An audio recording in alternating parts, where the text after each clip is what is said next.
Welcome, Shanks. Thanks for talking to us today about supply chain strategy and network design. Thanks for having me, Emma. It's great to be here with you. So tell me, what is supply chain strategy? It's a good place to start. So, supply chain strategy helps inform businesses on where they should allocate their capital, how they should deploy their assets, and ultimately how they should position inventory around their network to commit to and deliver a customer value proposition. So think long term here, so 5 to 10 year time horizons typically, and major projects around future-proofing a business. And where does network design fit in? So network design is a component of supply chain strategy, but it's specifically focused on the physical nodes in the supply chain. So for example, think the distribution centers, the customer fulfillment centers, manufacturing sites, stores, etc. And it's really around the structure and configuration of those nodes. It's often the where and how many questions. So how many DCs should I have? Where should they be? And it really sets the operating cost profile for the future. So what are some of the drivers that might prompt a review of a supply chain network design? There can be several drivers that prompt a review of a supply chain network. For example, changing customer expectations is one that we see often. We can all reflect on Amazon's entry into the Australian market 5+ years ago now, and just how dramatically that's shaped the expectations around delivery speeds.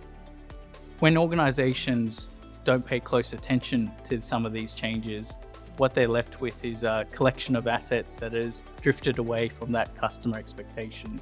So that's why it's important to really keep an eye on what's coming ahead and look to the future to make sure your supply chain is positioned effectively. What are the objectives of a supply chain network design?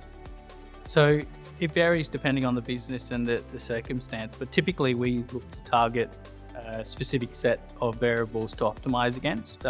And those variables could include things like service availability, responsiveness, capacity, as well as cost. And cost typically we'd look to break down further into fixed variables, so labor and your freight and transportation costs. Okay, that sounds like a fair few variables to be analysed. What is a typical approach? So at Trace, we like to take a structured, insight-driven and analytical approach to network design. Our first point of call would be to sit down with the client and make sure that we establish a baseline data model. And this baseline data model is to make sure that we have a digital representation of the client's supply chain. From here, we'd look to shortlist a range of scenarios, and this would be informed by our experience in the market as well as best practice. And then that's to provide the client with some alternative options to the current network configuration or structure. We'd then look to test those scenarios in what we call scenario modeling. And this is where we run the scenarios in one of our linear programming in-house developed tools or best of breed network mapping software.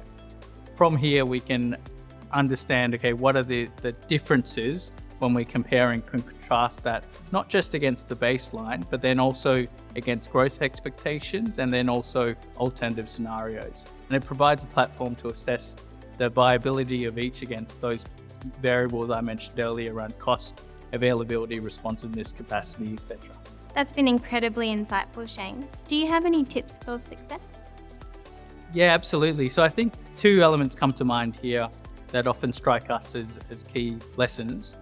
The first is to prioritize sensitivity testing. So what we mean by sensitivity testing is in the scenario analysis phase, management really needs to be clear on what conditions might swing a recommendation to become the next best alternative and where the next best alternative becomes the recommendation. So we're really trying to work with the management teams and really appreciate and acknowledge we're not living in a world of perfect data.